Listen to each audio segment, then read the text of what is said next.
Hello viewer, জি বাংলার প্রত্যেকটা serial সবার আগে পেতে হলে আমাদের চ্যানেলটা এখান থেকে সাবস্ক্রাইব করে দিন। সাবস্ক্রাইব করার পর পাশে যে বেল আইকন ঘন্টাটি আছে সেই বেল আইকন ঘন্টাটি অন করে দিন। অন করার পরে এখান থেকে অবশ্যই আমাদের লাইক করে দিবেন। তো ভিউয়ার্স, আমাদের এই চ্যানেলে জি বাংলার প্রত্যেকটা সিরিয়াল সবার আগে আপলোড করা হয়। তো দেরি না করে আমাদের চ্যানেলটা এখনই সাবস্ক্রাইব করে দিন। অবশেষে কৃষ্ণের হাতে ধরা পড়ল রুডি।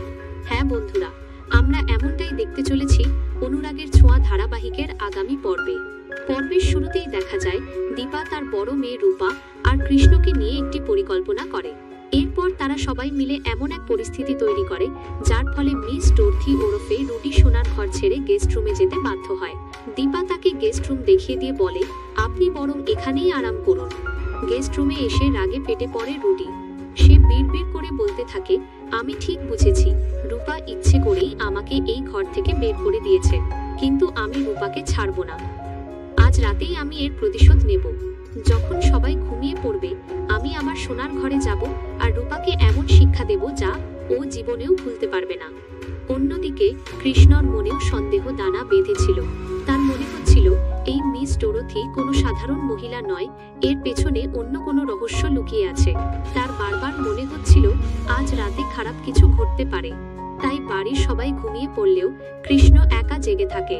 অন্যদিকে রুডি মাঝরাতে সে চুপি চুপি গেস্ট রুম থেকে বেরিয়ে সোনার ঘরের দিকে এগোয়।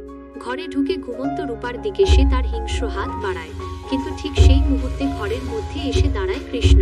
কৃষ্ণকে দেখেই রুডির বুকের ভেতরটা কেঁপে ওঠে। সে ভয়ে ভয়ে বলে, আপনি এত রাতে এখানে?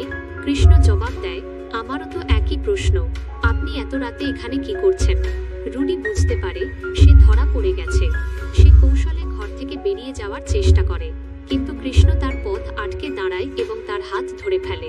দুজনের মধ্যে হাত ধরে টানাটানির এক পর্যায়ে কৃষ্ণের হাত রুডির মাথায় লাগে আর সঙ্গে সঙ্গে নকল চুলগুলো খুলে কৃষ্ণের হাতে চলে আসে। মিস ডোরথির আসল চেহারা দেখে কৃষ্ণ চমকে ওঠে। এ তো কোনো মহিলা নয়, এ যে রুডি। বিস্ময়ে হতবাক হয়ে কৃষ্ণ বলে ওঠে, রুডি, তুই বেঁচে আছিস? কিন্তু তুই তো মারা গিয়েছিলি। তো বন্ধুরা, এবার কি হতে চলেছে? তোমরা কি চাও যে রুডি ধরা পড়ুক? কমেন্ট করে জানিয়ে দাও তোমাদের মতামত।